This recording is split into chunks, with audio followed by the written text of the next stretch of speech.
Welcome to the Haunted Hacker Podcast, February version 3. This is the third one this month. And today we have good friends of mine that are pretty amazing and have a spectacular background and an awesome company, Odix, and Colonel Oren Eytan and Yehudah Sunshine. So we'll just go ahead and kick it off. So a little bit of news before we start. I'll be speaking for ICE at some point in time. I'm also speaking at a couple other webcasts and Risk 360 coming up. So without further ado, I'll introduce Colonel Oren Eytan and his counterpart, Mr. Sunshine. And how are you guys doing today? And thank you for being on the podcast. It's always a pleasure to have you guys on. So, thank you so much for having us. Absolutely. It's my pleasure. You guys are a friend of the podcast, and I always like our conversations. So the reason why we're doing this special version of the podcast today is because of current geopolitical situations and tensions and some of the things that we've seen come out of those situations. Colonel Oren Eytan was part of the IDF. Intimate knowledge of cyber tactics and different things that revolve around geopolitical situations and cyber warfare. A lot of people don't understand the fact that the globe has been engaged in cyber warfare for many years. For a lot, it was in the shadows. A lot wasn't disclosed. We had incidents like Stuxnet. We had incidents where Estonia got attacked. And now just recently, we've seen the Russians using malware and ransomware against the Ukrainian government, and Ukrainian attackers and hacktivists using malware to attack the infrastructure of their own country, pretty much to slow down the train system to keep the Russians from coming in. So I'll open up to you, Dr. Colonel Oren Eytan. Let's talk about your view and kind of your opinion on how the globe is evolving into this more evident cyber warfare. Yeah. So again, Mike, thanks for having us. It's our pleasure. I think it's a very good point. And when we look globally and we look at the conflicts around the globe, and you mentioned the invasion of Russia to Estonia was one of the milestones that there was what we call the preliminary cyber attack, prior to the physical forces and all the armed forces. And since then, it seems that the cyber warfare took a legit place in conflicts as kind of a preliminary act, or as an act of, in order to warn the other side, or in order to send signals to the other side. It still seems, that, it's not shooting weapons. So it's not like physical destruction, even though you can create a lot of damage by, if you stop or control all the traffic lights or all the ship traffic in the harbor and so on. And we experienced and we saw some of these events recently.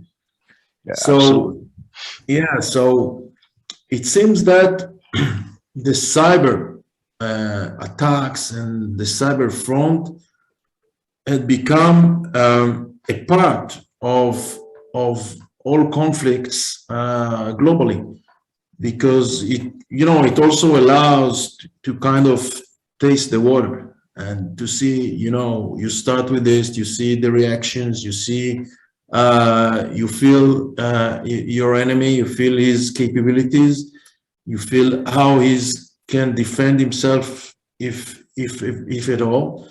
So what we see now, and we see also in the future, that cyber attacks will not only will be the preface for the conflict, for the physical theater, but it will take also a major role during the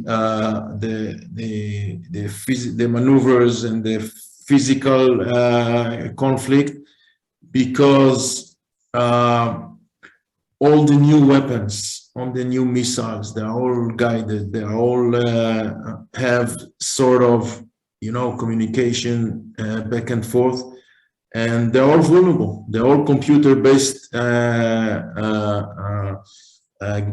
machines, and they're all, all these processes. So it will no longer will be only a kind of a first shot or a first blast of the conflict, but it will be also along the conflict all the time. And we see it happening in front of our eyes, unfortunately. Yeah. I think for years, though, it's kind of been in the shadows type work.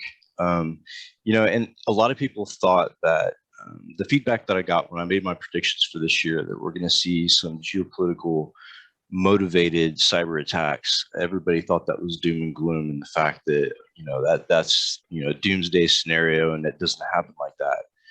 But I think that people are starting to see that it's real. And the reason why I focused on that this year is because, being in the military and doing signal intelligence, we had the electronic warfare capability. We had that signal intelligence capability, and it only seemed natural to transition from RF and those types of attacks into a more complete and devastating attack with cyber, because everything is connected now. And another, myth that people believe and they just don't understand is the fact that, how could the U.S. be involved in something like that? The U.S. does not do that. And after MK Ultra, how could the U.S. government ever dip their hands in anything? They learned their lesson. Come on.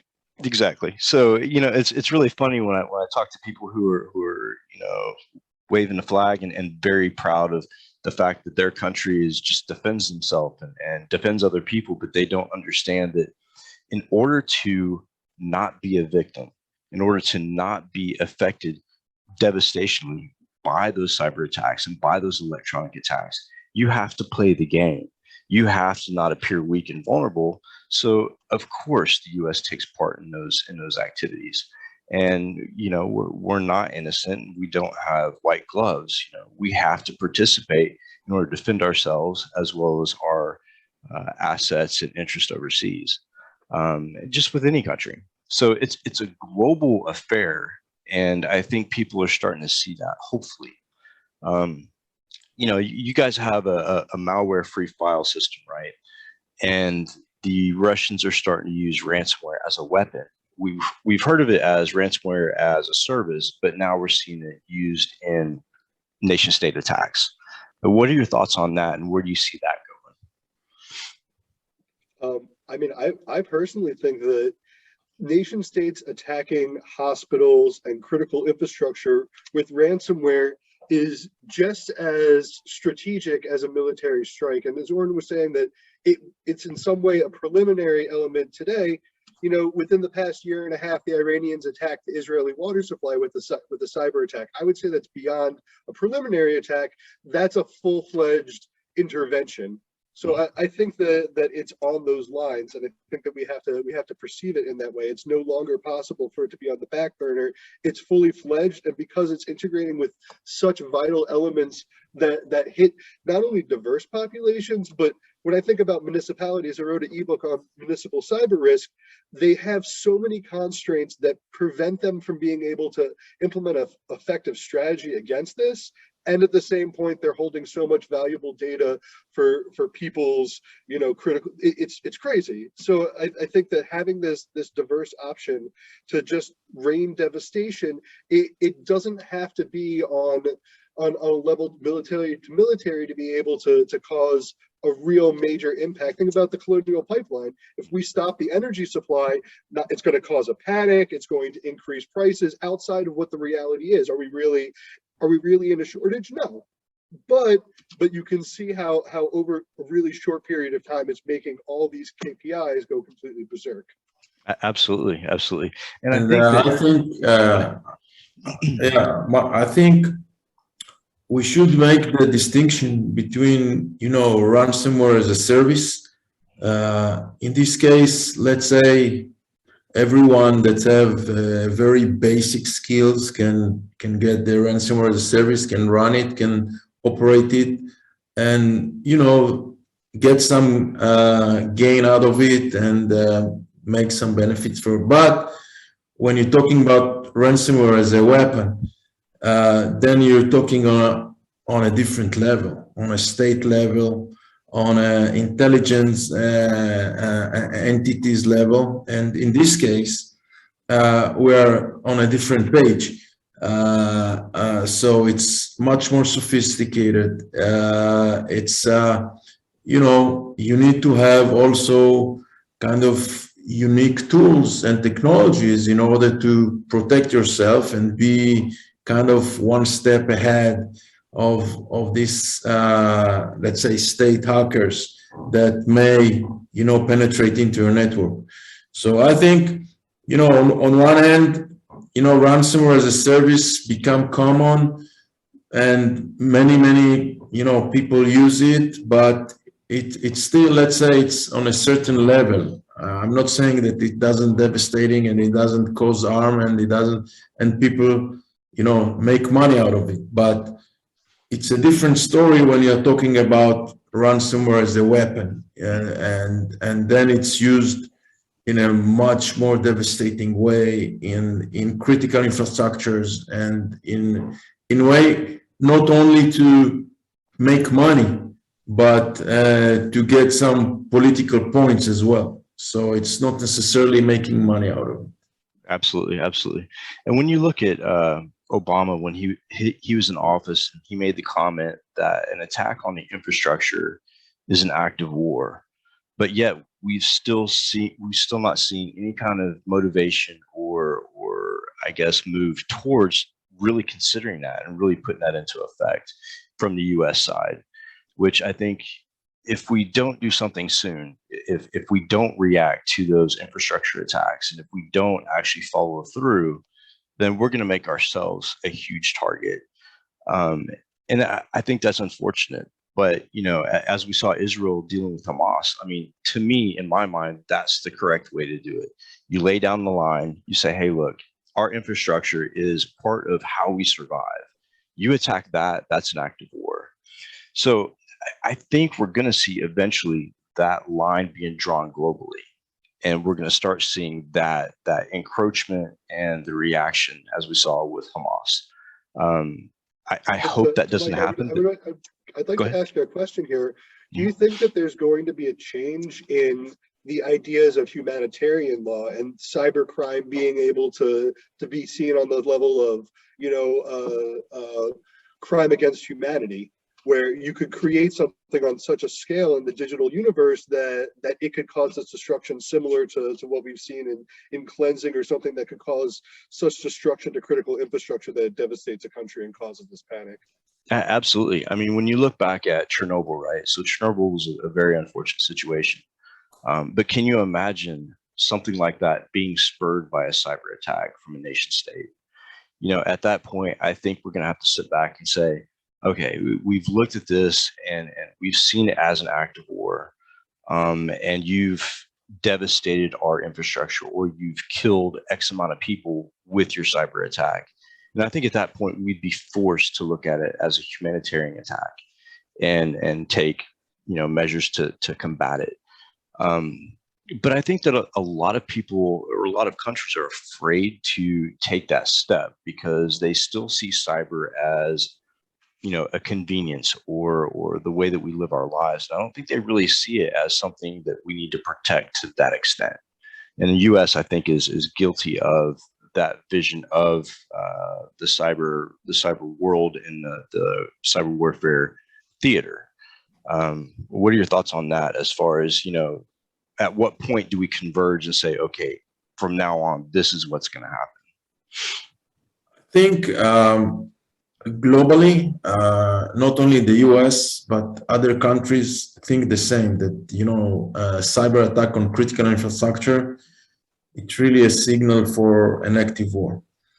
The problem, however, is that sometimes when you experience a cyber attack, you not always know the source of this cyber attack.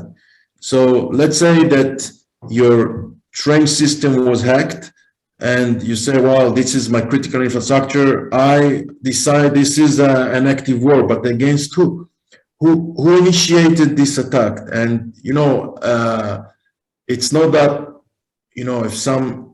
if Hamas shoots some missiles on Israel, so we know it's from there, we can 100% sure that it was shot from the Gaza Strip, and we know how to retaliate. But if a cyber attack happens, we can know and we can trace back, but sometimes it's not 100% sure.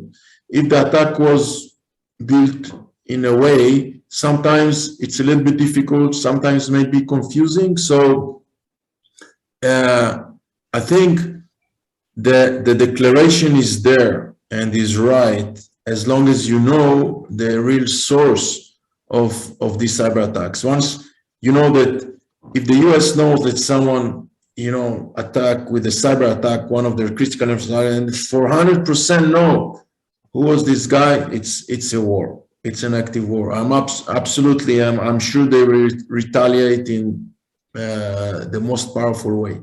I wonder what the stomach is, though, because we saw that there was an attack on Afghanistan that killed civilians. There was an intention. There was critical loss. I wonder, as people see that cyber threats are growing, if there's going to be more of a stomach to say we need to take occasionally broader strokes to protect ourselves. And I'm not sure if everybody's willing to make that risk and say, okay, there's going to be a group that we're going to hold accountable that might have the hammer of one of these major governments. It's difficult to say, but then at the same point, I think if we make that parable to military intervention, the governments have no problem kind of checking that box and saying there's going to be somebody that's going to be lost in that gray area, and we just have to make that sacrifice. So I think it's difficult to make that philosophical decision, but it's going to be something that's going to come more into the forefront. What are we going to sacrifice to be able to protect ourselves from this cyber risk?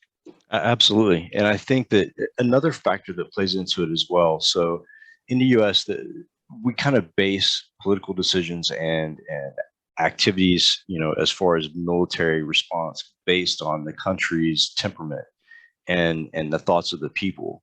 So here's the problem that we face in the US is the fact that a lot of people don't understand that level. They don't understand the kinetics. They don't understand the activity of, using infrastructure against us by cyber means.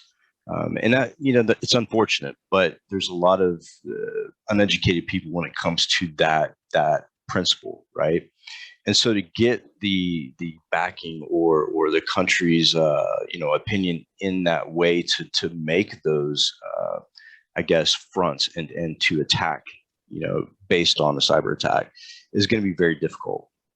And then you take a look at leadership in the US and what we've dealt with over the past 4 years and the chaos that's ensued and the tensions here just domestically. That raises another question. Do we have the people's vote? Do we have the trust of the people to take those actions?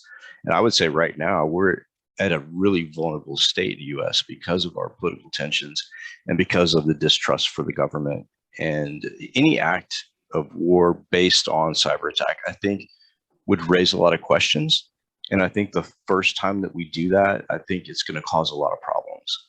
But if we don't do it soon, and if we don't do it systematically, then I think we're going to become a target of a lot of nation states. And I've even seen, so last year I did a lot of incident response on ransomware. I did 13 in like 60 days. And one of them was very, very interesting to the fact where we knew who the ransomware attackers were and the type of ransomware that was used. But what was interesting was in that same environment, we identified an APT. So it was like they were working together hand in hand. You had the ransomware gangs trying to ransom and get money. But in the background, you had the APT that was sitting quietly and probably collecting intelligence. So we're starting to see that collaboration between nation state and government and ransomware gangs. And it's a natural progression, because why not take advantage of those gangs and that criminal activity to carry out your own espionage, right? And I think we're going to see a lot more of that in the future. For sure. I mean, I think it's interesting as that third wall breaks down. It's very logical to see these relationships, and I think that it's also the cost of entry. Just like how ransomware is a service, there's so much that needs to go in on the front end to be able to effectively do it. Governments who want to be able to come into this game and say, we have the budget, we have this oil revenue that we would like to spend on this political X. It's very easy to approach one of the ransomware gangs and use this as leverage versus creating the domestic capabilities. But I think what some of the larger nation states, especially the United States, are doing is saying we need to create these homegrown capabilities. We need to create the professionals, and we need to create the private enterprise. I see in Israel, we get blasted for it, especially recently, but I think that it's because cyber products are being miscategorized. If you categorize an NSO product as something that's a military weapon, nobody has a problem selling out bullets. And last time I checked, bullets aren't to make friends. So maybe I'm wrong. I don't know. I'm from Baltimore, so I don't know. But it just seems that this miscategorization of what cybersecurity is and what cyber products can do, if we can realign it, we can change this consciousness and then kind of make it into something where cybersecurity is your lifeblood. Instead of it being this highly technical thing, we're going to turn off the ventilator in your hospital. We're going to make your highway not work. We're going to make it that your car is going to be taken. Your Tesla, unfortunately, is ours. And I think that when it becomes put into context, it's a lot easier for the general population to understand the risk and then to be able to see its impact on the field. Oh, absolutely. And when you look at just recently in the news in the US, the big talk is about Pegasus malware, right? NSO group, we all know that they're very highly skilled, and this malware has made its rounds around the globe. And of course, they blame the NSO group now for everything that happens with Pegasus malware. And they're blaming it, they're accusing the government of using Pegasus, which I'm pretty sure that they are. But again, that's one of those pieces of malware that is weaponized, and every country uses it now. But of course, the blame gets put on NSO group for their creation of it. But really, I mean, we're all kind of guilty because every government's using it now.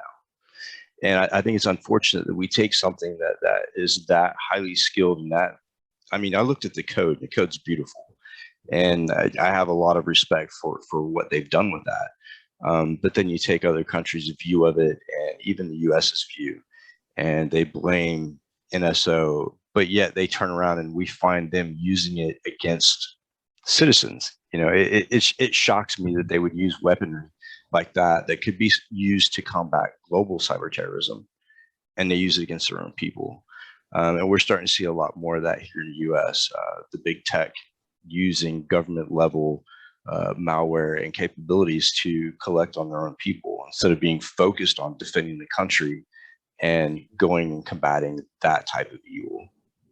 There has been internal response to that as well from Google, from Amazon, from the employees saying that, where are we going to draw this line? And Oren has written about it in Forbes that, who's going to be the driving forces of morality and ethics in cybersecurity, and who's going to be able to assume, is this a freedom fighter, a political dissident, a rebel, or a constitutional hero? And it's all up for grabs. And, I think that we can see in the military and the cyber field that based off of that distinction, you make calculated decisions, and how you're going to use it and execute it is something that's very complex. And Pegasus might be the weapon of choice now, but it's the weapon of choice because it's precise and it can effectively collect this data. It's no different than anything else in the next product that's going to replace it. It's how are we viewing it, and who is going to be having this conversation of who we target. Exactly. I think with the Pegasus, first of all, the government of Israel really controls any cyber attacks tool and cyber offense tools. I mean, it's not a free export all over the world. like some other products that the US has some export controls and Israel has export control. And I still believe that over 95% of the usage of Pegasus was for good cause. I mean, to catch terrorists and to catch criminals and to go after national security issues and stuff like this. In most of the countries that got it, but it always goes to the headlines when you have, you know, the 1% that people misused it. And in this case, we are in deep trouble, because when the police, and by the way, now in Israel, they claim that the Israel police went after civilians, but now they just took back, and maybe it's not correct, because it was some of the journalists that published it, but there's no evidence whatsoever. So it may be some noise, you know, just a noisy environment, but anyway, it's a signal. It's a signal that this is weapon. And when you have a weapon in your hand, you need to know how to use it, and against who to use it, and against not to use it. And this is very, very sensitive issue. And I think that globally should be more control over these tools, because, you know, it's enough that one time you get to the wrong hands and they can do a substantial damage to everyone, to the community. So it should be controlled. It should be globally controlled in order that this weapon won't fall to, you know, hands that you really don't want to have it over there. Absolutely. And when you look at China and the Olympics that are going on right now, there was an app that was kind of, you know, the focal point of security, and do we really trust this app? And they were, you know, instructing athletes and people attending to download this app, you know, from a Chinese developer. Of course, the Olympics is in that country, so why would it be anything other than a Chinese application, right? So, but the FBI looked at it and said, you know, athletes and people who are attending, please take a burner phone. You know, we're not sure about this application. There's been a lot of research into it, and some people say, you know, it's collecting data on people attending the games and stuff like that. What are your thoughts on that application, the validity and potential risk of that app? Well, well, we don't know much about, you know, what's going on in China. It's kind of a huge country that runs its own laws and goes on its own way, and it's not always, you know, like we are familiar and aware in the West. So they're doing a lot of things in China and Russia that, you know, sometimes violates human rights, and, you know, everyone knows it. And I know that the US and other countries try to change it, try to struggle against it, and not always, you know, there's a lot of sanctions on Russia, and but it won't bother them. And so I think that when you say that there is a global efforts, it's the global efforts. It's for the countries that really have a kind of a statement between them, the way they want to control their lives, the way they want to live in democracy and other way of life. And, you know, some countries, maybe also some, you know, other tribes, countries, and so on, they're not really ready to join to this effort, because this is really needs, it's a trust between countries, and you need to build this trust. and it can be broken very easily. You know, one event and it's broken. So it's a really challenge. Yeah, I agree. You know, and especially with, you know, technology that comes out of China, there's been so many arguments to pull technical advancements, you know, that the U.S. is making inside the walls of China to you know, bring it back home and stuff like that. But I don't think that's the answer, and probably not the best effect with diplomacy either. You know, so the U.S. is really looking at Russia right now and their advancement against Ukraine, and you know, of course, they have talked about, you know, deploying troops. They've started that idea of pushing people, you know, troops over to that region, but not specifically to the Ukraine. And it's a very, very unstable situation when it comes to diplomacy and protecting different countries. And I think that when we do see, you know, if it happens, if Russia does cross the border into the Ukraine, which, I mean, there's intelligence now that is already starting to happen. I think we're going to see an uptick in cyber. I think that, you know, the invasion is also going to bring on a lot of cyber activity, and Russia had plainly stated that if the U.S. intervened in that process, that they would target our critical infrastructure. And to me, that really, you know, sounds an alarm. And it's like, you know, do you really want to cross that line? You know, and it kind of shocked me that they would even make that statement, if they made that statement. It's Russia. Does Russia need to make this statement? It's not like they're going to send over chocolate milk. Like I've heard of them in the past. Yeah, exactly. You know, and people were shocked here, like, oh my God, they're threatening our infrastructure. I'm like, they threaten our infrastructure daily. You know, if you look at all of the red states, you know, as far as like the communist countries, Cuba, for example, you know, has been recently caught in our infrastructure probing around. You know, my theory is these countries have all been in the infrastructure. They've all planted their kill switches. But again, hitting that nuclear cyber button is just like hitting the nuke button in real life, and physical, in the physical world. Because once you hit that button and take down somebody's, you know, critical infrastructure to the point where they throw us back 30 years, I think we're on that precipice of a global, I guess, a global world war when it comes to cyber. Mutually assured destruction. I mean, for China, the Chinese economy is so intertwined with America. I have many years in like Chinese policy background before my time at Odix, and it's, you know, as much as you see that threat and that posturing, does it make sense for China to cut off all the manufacturing to the States?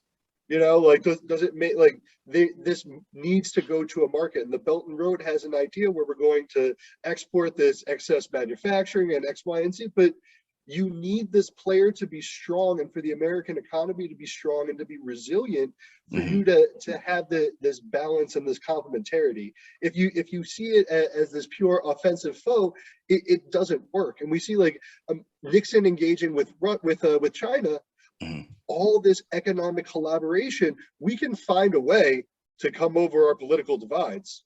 Right. We can throw Russia under the boat. We could do whatever is necessary, but in the end, it's what's going to be most beneficial for our bottom line. And I think that if America was more politically and economically intertwined with Russia, there wouldn't be this tension you see in Europe, because the gas lines are coming from Russia into mainland Europe. There's a lot more, you know, shadow stepping. How are we going to make a political compromise versus America? I believe they've already bought Alaska. There's not so much on the plate. Where are we going to connect? And you can see how this makes impact across the board. Oh, absolutely, absolutely. And then you look at, you know, just recently, on the same lines of China, you look recently where the North Koreans launched a hypersonic missile and a series of missiles, and then the story came out that their internet connection, egress and ingress, had been pretty much shut down. And then the story evolves into this guy who, you know, was upset about some North Korean hackers that stole some of his data, and he alone shut down their internet connection. And that came out of the US. And I was sitting there thinking, I did a poll on LinkedIn. I said, who do you think is responsible for the North Korean attack where they shut down the internet to their core? And everybody had their own ideas, oh, it's probably a power failure. Somebody probably, messed something up and there's misconfiguration. And then there were some people who said, probably US Five Eyes. But then the US came out after that and said, well, it's this one guy. We're not really sure who he is, but he took down the entire North Korean, government internet because he was upset. And I'm not sure if I buy that rhetoric. I don't know if I buy that story. To try and embarrass the North Korea. I mean, it shows more for their political prowess that they don't need to take down the North Koreans. Some jerk with a laptop watching Squid Games can make it work. But I think that we know that the budgets, they're not spending it on agriculture. They're spending on some basic level of cyber defense that you would need something more substantial than somebody with a gripe. Right, exactly. And that was my thoughts. It was really convenient how the story came out. The man wasn't named, and basically it was one guy sitting at home. It was like a slap in the face to North Korea. Like, if he can do it, anybody can do it. And this is connected to what I said previously about the source of the attack. So assume that the US government would admit that they did it and they actually shut down the internet. It's maybe for the North Korean, it's a cause to start a war. I mean, it's an active war, and maybe they will start launching missiles to the US or whatever. But now when it's in the dawn and nobody knows exactly who was the guy and who stands behind him, and you cannot say 100%. So it just, you leave it in there, so it's left open. Yeah, it's that cat and mouse game that the U.S. has always played, that cloak and dagger espionage, where they hire a group or they hire an individual to carry something out. We've been really effective when it comes to overthrowing governments through coup, and it's not been traced back. The CIA is pretty infamous at doing stuff like that. And also, the leaking of tools that the government uses, like we saw the stuff being leaked, like Weeping Angel and stuff like that, into, realms like the shadow brokers and online, dark web brokers for those tools. And when that happened years ago, I thought, it's really convenient that it was leaked into these people's hands and disseminated around the world. It almost seemed like an intentional leak, and they blamed it on a contractor who had gone kind of rogue and then dumped it into the dark web. But I think that, a lot of countries are in that business of throwing those tools out there into specific people because they know who those tools will be used against. Well, it's also the ultimate equalizer, where in countries where you don't have the budget, you don't have the large-scale military-industrial complex to be able to provide for this war, you just need some smart, dedicated people with a problem and a desire to get out of there to really motivate them to make a significant impact. And I think that that's something that it's almost like the American dream. Anybody could take down your adversary. All you need is just the skills, and it's a very scary thought that if you put the time in and you get connected to these hacker groups and build up the gravitas, you could do this. You could be the guy who takes down North Korea. Yeah, exactly. And that's a scary thought, because at that point, everything that we've talked about as far as critical infrastructure and hitting hospitals and killing mass numbers of people, that could be in the hands of a group in Nigeria or, even in the US. And we can't control that. And I think that at some point, the world is going to have to sit back and say, look, cybersecurity and cyber threat is a global issue. No longer can we prosecute in specific countries and in specific courts. I think we're going to end up needing something like a global court where we have those laws on a global scale, and we set that precedence of, you do this is what's going to happen, and this is supported by every country that's part of the connected internet. I don't know what it's going to take to get to that point, but as a hacker, for the International Criminal Court, we're talking about prosecuting people for war crimes. And I spent a bunch of time in The Hague, and not only is that the court very flawed intrinsically, but trying to get jurisdiction and trying to get America, Russia, China to join it is almost impossible. So to think of that we're going to integrate something like the red alerts from the international police, and then somebody's going to hold it accountable, because what we keep on saying is these groups keep on going back and forth from where are they valuable in the legal sphere for the government versus when are they a rogue player. And I think that that's what's really tricky, that you can't say that they're on one side of the law, because until we can know what a terrorist is, what a freedom fighter is, what's the future leader of this country versus somebody who's a digital tyrant, it's very, very difficult to lay down the law. Yeah, and it's really convenient too, the way that we have the cyber law constructed in countries that prosecute and those that don't. And it's funny because as a hacker, we will choose where we launch our attacks from based on those laws. If I know that I can get away with an attack on North Korea from the US, that's where I'm going to commit that crime. If I want to attack the US, of course I'm going to go to a Russian network, because you have that protection. And I think the attackers are getting smarter when it comes to launching those specific attacks against countries. They're looking at the laws, they're studying the law and the prosecution and the precedence has been set in those countries, and they're getting smarter about it. And I think that's a real problem as well. So yeah, I think it's fascinating when you see. I think that there's this idea of hackers wearing sweatshirts in basements, and not this perception that they're very, very intelligent. If you're looking up the law and trying to mitigate your criminal accountability, or you're taking this deeper philosophical approach and you're working with nation states, and it's very, very complex. And I think that we need to change our idea of who these people are, what their ambitions are, what they're looking for, and what's the long game. It's not just this financial motivation and the background that can lead people into illicit cybercrime is very, very nuanced and not so different than the military cyber hero who's going to be guiding our defense. yeah, and you look at the orange man from the US that was president for a while, and during the debates he identified and described hackers as 400 pounds in their mom's basement sitting behind a computer. And that is so inaccurate. I think the media and government, portrays the hackers as, these guys who have no life and whatnot. One's not more than 350 pounds, for instance. So I think that it's not a fair judgment. Myself, right. I'm 365, but we still have to be fair. Right. Exactly. Exactly. And when I heard that, I was sitting in a hotel room. I was actually doing a pen test on site for a company, and I was watching the debates. When he said that, I thought, minimizing the idea and the identity of these skilled people is probably the biggest mistake you can make, because then the people hear that and they take that in and they're like, oh, we're not worried about hackers because there's some kid, in somebody's basement that's trying to cause trouble. And I think on the global stage, that identity and that persona does not resonate at all. Most skilled hackers are business people.